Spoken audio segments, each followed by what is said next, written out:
One thing that's important to understand is when we start thinking about the schedule of a project, as we're laying out the timeline and understanding how the project's going to roll forward, there are different phases of the project that are for us as designers that we have to have a certain amount of time in order to do the work. So schematic design, design development, like those phases need a certain amount of time. But there are other elements as well, and we talked about this a little bit a couple videos ago about the idea of what's driving the timeline here.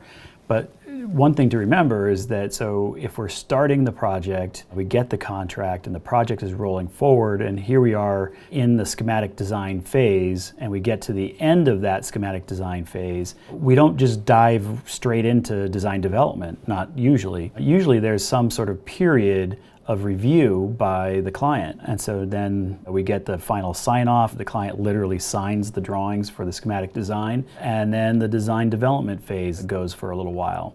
And there's an end point to that. So there's a time period while we're working, and then there's a presentation and a sort of a milestone moment where we review with the contracts, all of that, and then they have a chance to review the work. So it's in their court for a little while. And maybe that takes a little while. Who knows? It depends on the situation. Maybe they can do it overnight, but maybe not. So there's certain things that you don't necessarily have control over, but there's an expectation that you have a sort of generalized control over the entire project.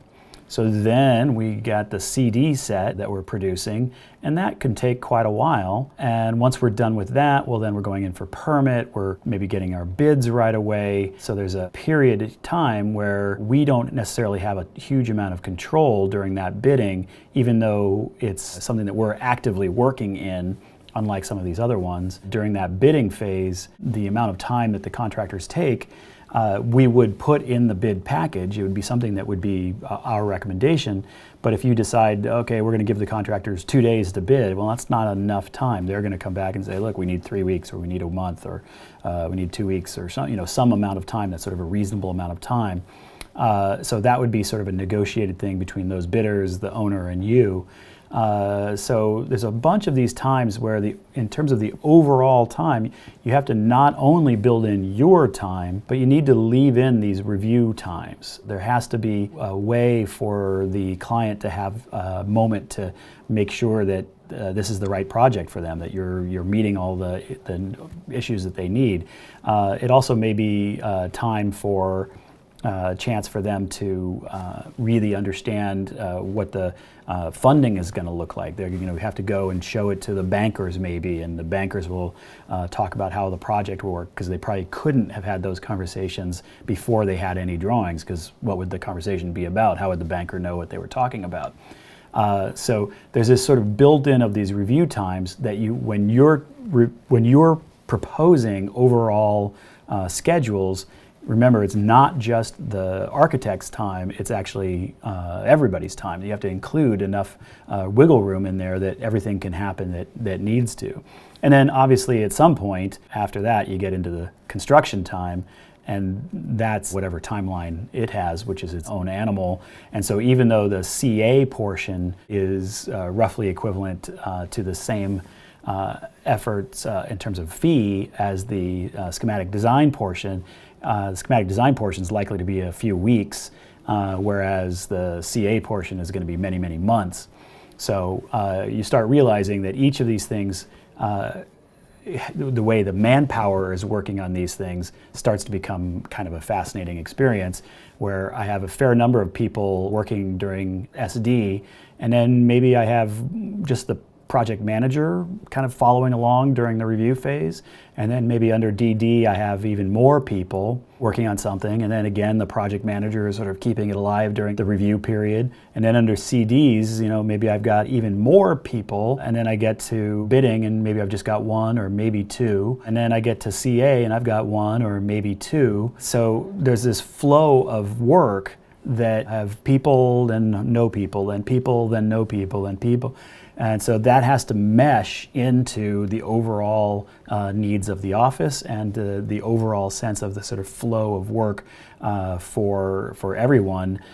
So it's not just that there's a team and that team moves from the 0 point to the end point. It's that it's constantly ebbing and flowing in terms of how much work is needed at any one moment.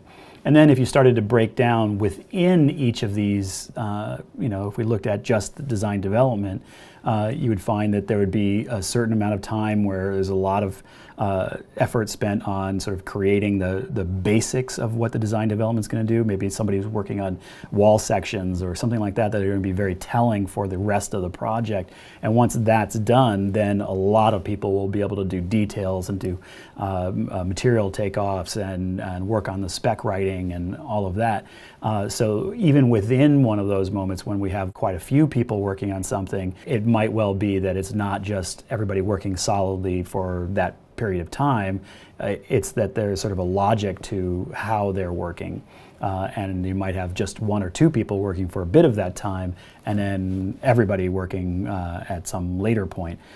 So when you're thinking about how these things go, the expectation is that it's not just 0 to the end, it's that there are these built-in moments. And if you haven't built in those timelines, then who else would have? So you have to be able to kind of foresee these things coming. And then, as we've said, that each of these elements will have its own set of criteria for how that schedule is going, and that criteria will impact then this big overall timeline. Remember that the pre-design is happening before the contract, or it's an additional service on the contract. And so pre-design elements would be things like writing the program or doing feasibility studies or something like that.